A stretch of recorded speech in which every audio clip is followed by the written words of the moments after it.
والصلاة والسلام على سيد الأنبياء والمرسلين أما بعد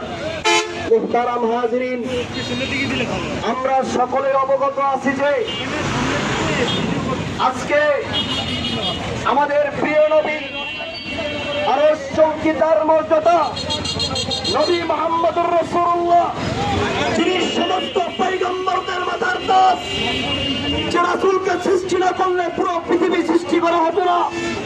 সেই রাসূল সাল্লাল্লাহু আলাইহি ওয়াসাল্লামের সম্মানে রাসূলের ইজ্জত নিয়ে কটূক্তি করেছে রাকাল রাহা এবং গালিব নামের এক পুরাঙ্গের নাস্তিক। সেই নাস্তিকের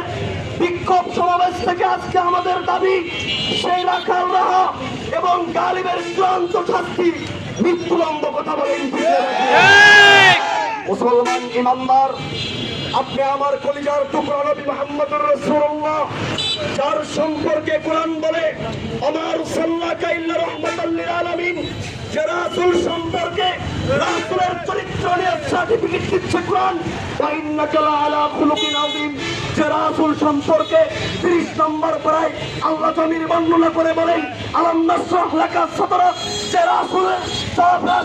সম্পর্কে কোরআন বলে ওয়া ইবাদুর রহমান, যে রাসূলের সম্পর্কে কোরআন বলে আমার নবীর নাম নবী, কোরআন বলে আমার নবীর নাম মুহাম্মদুর রাসূলুল্লাহ, কোরআন বলে আমার নবীর নাম আহমদ, কোরআন বলে আমার নবীর নাম ইয়া আইয়ুহাল মুযাম্মিল, কোরআন বলে আমার নবীর নাম ইয়া আইয়ুহাল মুদ্দাসসির। কোরআনের পারায় পারায় আমার রাসূলের সম্মান মর্যাদা দিয়ে অসংখ্য আয়াত আল্লাহ পাক রব্বুল আলামিন নাযিল করেছেন। কোরআনের পাতায় পাতায় আমার রাসূল এবং আল্লাহর ইশক দ্বারা ভরপুর সেই রাসূলের অপমাননা করে কোন নাস্তিক বাংলার জমিনে অক্সিজেন নিবে, কোন তাওহীদি মুসলমান এটা বরদাস্ত করবে না।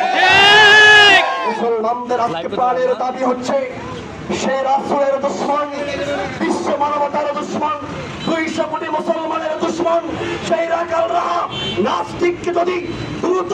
গ্রেফতার না করে ফাঁসির কাছে ঝুলানো না হয়, তাহলে টেকনাফ থেকে তেতুলিয়া তাওহীদি জনতা আশেকে রাসূলুল্লাহ পুরো বাংলাদেশে আগুন জ্বালিয়ে দিবে। আমরা প্রধান আগুন জ্বালো,